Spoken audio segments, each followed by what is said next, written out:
Assalamualaikum warahmatullahi wabarakatuh. Perkenalkan, saya Ervia Rohmayatun dari kelompok 8 Prodi Akuntansi. Pasti kalian penasaran, kelompok 8 siapa aja ya? Ini dia. Pada video ini, saya dan teman-teman saya akan membahas strategi promosi berbasis data dan budaya lokal Gojek di Manokwari, Papua Barat.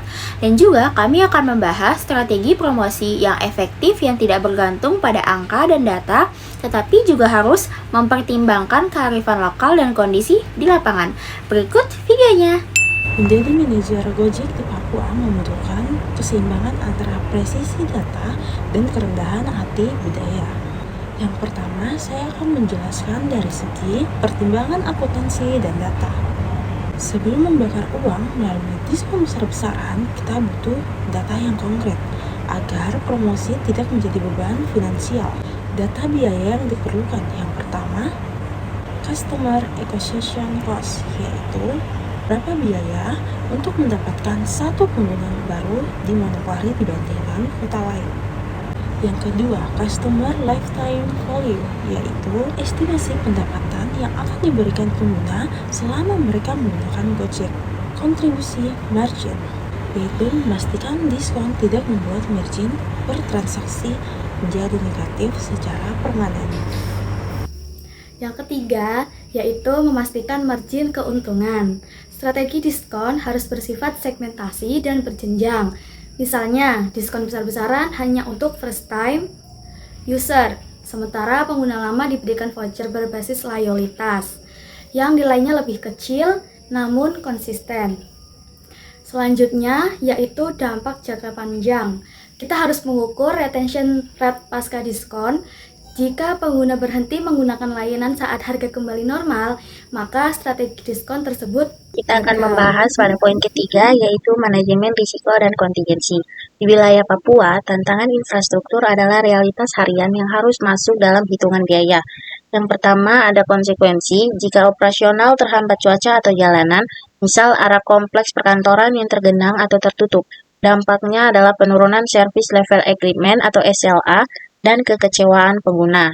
Yang kedua, rencana cadangan atau contingency plan yang mengalihkan fokus layanan pada saat cuaca buruk, misal promo GoFood lebih gencar saat hujan namun dengan penyesuaian radius pengantaran yang lebih aman bagi mitra.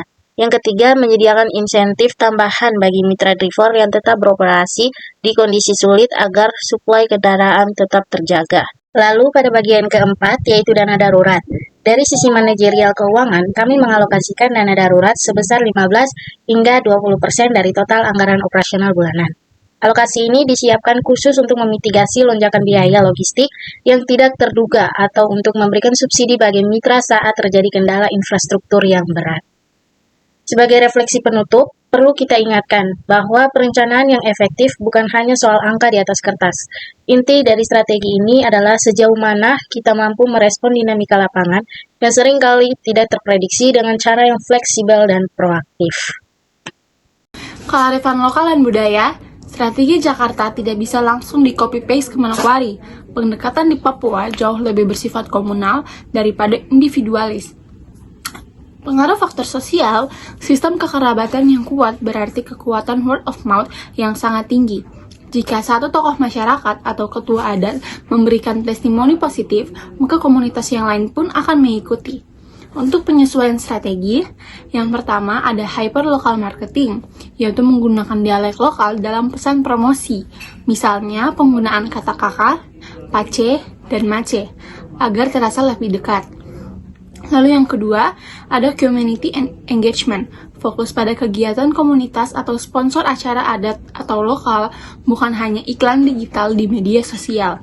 Lalu yang terakhir, ada konsistensi brand, warna hijau ikonik dan standar pelayanan Gojek tetap harus dipertahankan, namun cara berkomunikasi dan kanal distribusinya yang disesuaikan dengan ritme hidup masyarakat di Manokwari.